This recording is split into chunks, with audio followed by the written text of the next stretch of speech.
Buenas noches, mi nombre es Viviana Cueva. Voy a hablarles sobre la ruta de la escritura jurídica. La fuente bibliográfica es el Manual de la Escritura de Diego López. En sí nos habla sobre las fases o personalidades que puede tener el escritor en el tema jurídico. Habla de la fase que lo llama el loco, el arquitecto, el carpintero y el juez. Sí, López Diego, a través de su manual de la escritura, nos habla de eh, construir argumentos claros y persuadir de manera racional a jueces y abogados y operadores. Esto quiere decir que la escritura jurídica,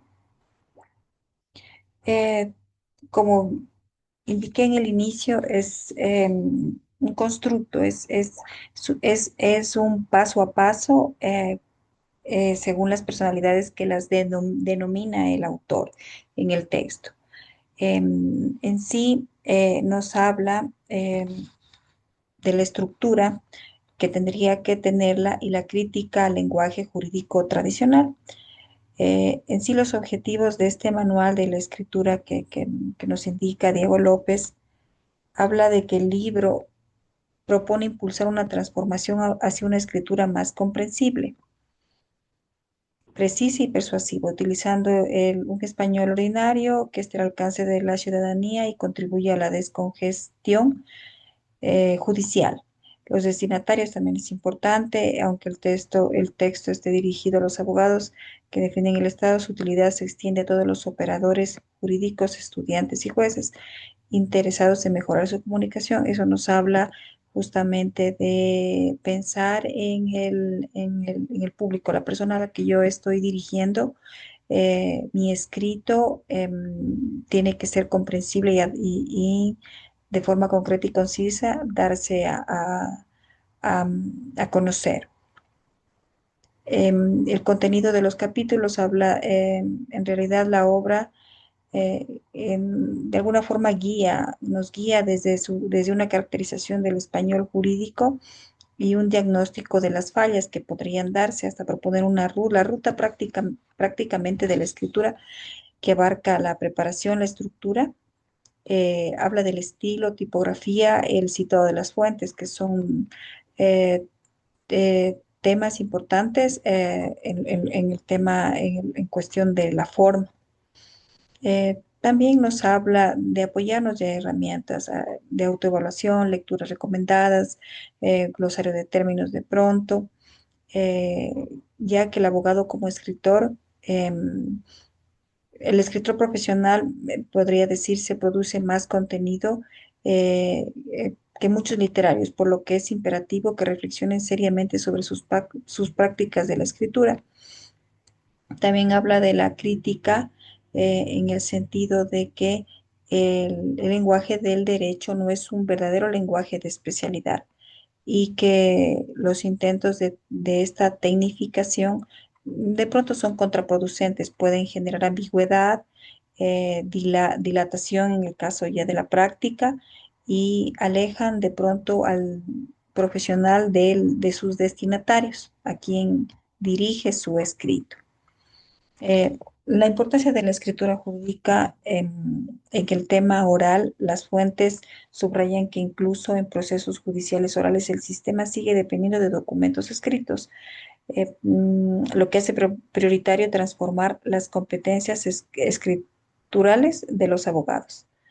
Y en sí nos habla de una necesidad de una disciplina académica que defiende la creación de un movimiento académico para profesionalizar la enseñanza de la redacción jurídica. Paso a continuación, según el texto, en relación a las fases de esta ruta de la escritura jurídica, nos habla sobre lo que corresponde a la fase de loco. ¿Qué dice en esta fase? Hablando de de la estructura con la que hice la parte introductoria a esta exposición, hablaba de el paso a paso y la estructura sistematizada que debería llevar la escritura jurídica. En la fase de loco dice, reciba la consulta jurídica y haga un plan de trabajo teniendo en cuenta las restricciones existentes en su proyecto de abogacía y escritura. Investigue, estudie el caso y el tema necesarios para la elaboración de las estrategias de la abogacía y el lugar del proyecto escritural en la misma. Y haga una lluvia de ideas aparte de la información de la investigación y el estudio. En lo que corresponde a la fase del arquitecto, nos dice, organice sus ideas de su escrito en un esquema preliminar. Hay esquemas lineares y no lineares. Es un poco ya ir como que moldeando y organizando las ideas de un inicio. Del esquema del escrito pase a la estructura más formal y arme el mapa, la síntesis, el copete o abrebocas, dice el texto. De la primera tabla de contenidos ya nos va hablando un poco sobre la estructura eh, que nos indica lo que corresponde a la fase del arquitecto, ¿sí? Ahora es la fase del carpintero. ¿Qué nos dice el carpintero? Escribe en el primer borrador del documento siguiendo la primera tabla de contenidos. Aquí podemos darnos algunas licencias en la carpintería, se puede decir, pero no muchas. Revisar el propio documento al menos una vez, someter al texto a la lectura y discusión externa y escribir la versión final. ¿Qué nos dice la fase del juez? Justamente ya es la parte final, habla de la edición final del documento. Esas son las fases que propone de esta estructura, haciendo justamente un análisis de cómo debería llevarse la escritura jurídica. Eh, Justamente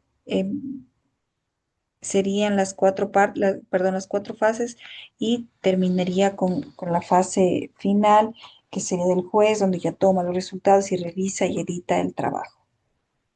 Eh, Como que ya va precisando y acortando y lo que se habló también en un inicio, elimina ya la verbosidad. Sería la parte final de lo que corresponde a la redacción jurídica.